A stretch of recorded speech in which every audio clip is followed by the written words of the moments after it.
আগামী জাতীয় নির্বাচনে বিএনপি জিতে যাবার সম্ভাবনা প্রবল, এভাবে অনেকে ভাবছেন। আমি ভাবছি আসলে বিএনপি জিতে যাবে। যাই হোক, কেউ যদি প্রবল সম্ভাবনা আছে এটাও ভাবেন, এটা বিএনপিকে খুব বড় একটা বিজয়ের দিকে নিয়ে যেতে পারে অপ্রত্যাশিতভাবে। এটার একটা খুব বড় সম্ভাবনা আমি দেখি। এটা কিভাবে কেন কাজ করতে পারে এই ব্যাপারটা নিয়ে আসলে ভিডিওটা করতে চাই। ইনফ্যাক্ট গতকাল একটা টিভি টক শোতে এই আলাপটা উঠতে গিয়েই জিনিসটা মাথায় আসলো, খানিকটা বলেছি, ভাবলাম এখানে একটু বিস্তারিত বলে রাখি।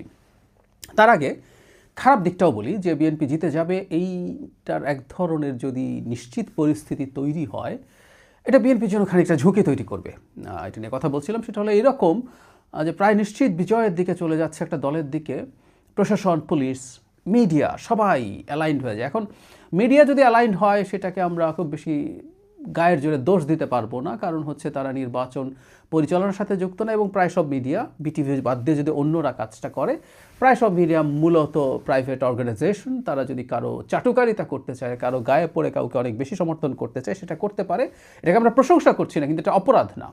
কিন্তু যারা নির্বাচনী দায়িত্ব পালনের সাথে সম্পৃক্ত, যাদের উপরে এই পবিত্র দায়িত্ব অর্পিত আছে, প্রশাসন, পুলিশ, নির্বাচন কমিশন, অ্যাজ এ হোল সরকার, তারা যদি এই ধরনের কিছু করেন যাতে লেভেল প্লেয়িং ফিল্ড যে আলোচিত কথাটা আছে সেটা যদি নষ্ট হয়, তা তাদের অপরাধ। কারণ তাদের বেতনভুক্ত তারা প্রজাতন্ত্রের কর্মচারী বা এর বাইরেও যারা বেসরকারি থেকে আসবেন বিভিন্ন নির্বাচনী কর্মকর্তা হিসাবে, তারা ঠিকঠাক মতো দায়িত্ব পালন করবেন ইমানদারির সাথে, এটা এক্সপেক্টেড। আদারওয়াইজ এগুলো প্রত্যেকটা তাদের অপরাধ হবে। কিন্তু ওই যে বললাম যে নিশ্চিতভাবে জিতে যাচ্ছে কোনো দলের সাথে অ্যালাইন্ড হওয়ার প্রবণতা থাকে। বিশেষ করে গত 15 বছরে প্রশাসনে, পুলিশে যারা নিয়োগপ্রাপ্ত হয়েছেন বা আগের যারা ছিলেন তারাও যেভাবে গ্রুমড হয়েছেন 15 বছর ধরে, তারা মনে করেন ক্ষমতাকে যে কোনোভাবেই হোক তার সাথে মিলেমিশে যেতে হবে, পুরোপুরি মিশে গিয়ে চলতে হবে। এই ধরনের একটা প্রবণতা তৈরি হয়েছে। এখন একদিন শেখ হাসিনাকে তারা করেছেন, এখন শেখ হাসিনা যদি না থাকেন আর কাউকে তারা খুঁজে নেবেন, সেইটা আছে। এখন এটা করতে গিয়ে ঝুঁকি যেটা তৈরি হচ্ছে যে প্রায় নিশ্চিতভাবে বিজয়ী হতে যাওয়া বা বিজয়ী হতে যাওয়া বিএনপি কিছু কিছু জায়গায় এই অতি উৎসাহীদের কারণে তার জয় প্রশ্নবিদ্ধ হবার ঝুঁকি আছে। এই ব্যাপারটা একটু মাথায় রাখতে হবে। এটা হলো খারাপ দিক। বিএনপিকে নিজে সম্ভব হলে প্রোঅ্যাক্টিভলি এ ব্যাপারে ব্যবস্থা নিতে হবে, যাতে প্রশাসন নিজের উদ্যোগে নিজে অতি বেশি ভালো হতে গিয়ে, দৃষ্টি আকর্ষণ করতে গিয়ে এমন কিছু না করেন যেটা বিএনপির বিজয়কে প্রশ্নবিদ্ধ করে।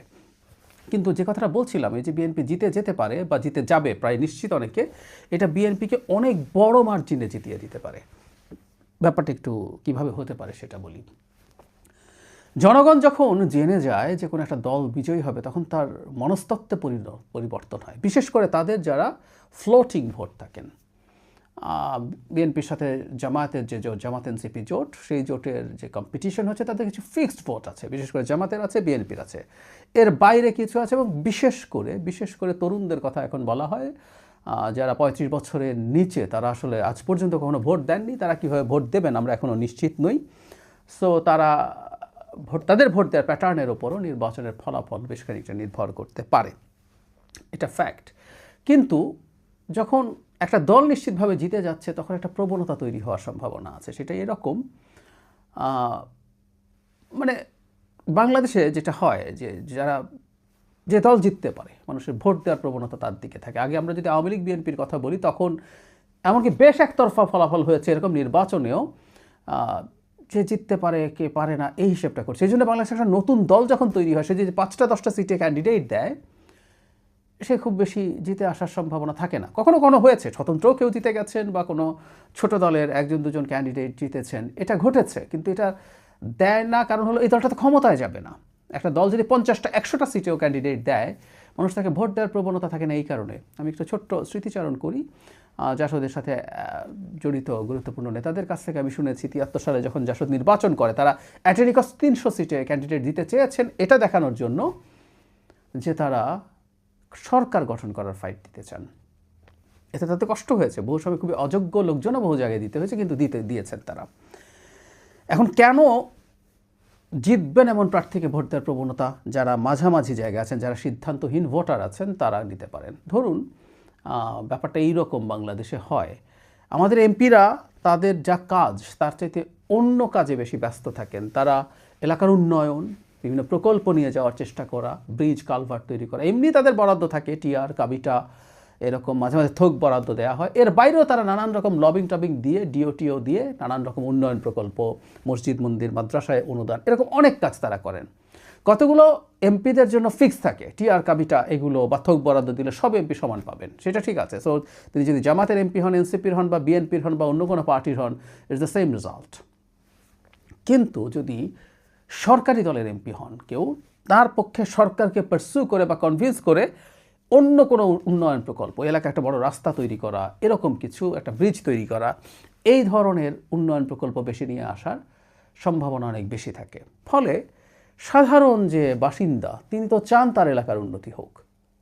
হতে পারে তিনি প্রাথমিকভাবে ভাবেননি যে এরা ক্ষমতায় আসবে। বিএনপির কথাই বলছি, বিএনপি হয়তো ভাবছিলেন ভোট দেবেন কি দেবেন না, বা দেবেন না, এক ধরনের চিন্তাভাবনা করছিলেন। যে জোয়ার পারসেপশন বিএনপির পক্ষে তৈরি হলো, তখন তিনি জামাত এনসিপির জোটের কাউকে ভোট দেওয়া চাইতে বিএনপিকে ভোট দিয়ে দেবেন এই হিসাব নিকেশ থেকে, যে যদি বিএনপির ক্যান্ডিডেট মানে সরকারি দলের এমপি যদি থাকে, এই যদি সিনক্রোনাইজেশনটা হয়, তাহলে এলাকার উন্নতি অনেক বেশি হয়। এটা বাংলাদেশের মতো দেশে ঘটে, আমরা বলছি না এটা ঘটা উচিত, কিন্তু এটা ঘটে। আর এমপিদের ইভেন কাজও উন্নয়ন প্রকল্প না, এগুলো নিয়ে আমরা বহু কথা বলেছি, এখন না, 5 আগস্টের পরে অনেককেই খুব সংস্কার করতে দেখছি। এগুলো নিয়ে বহু বছর থেকে আমরা অনেকেই লেখালেখি করেছি, বলেছি।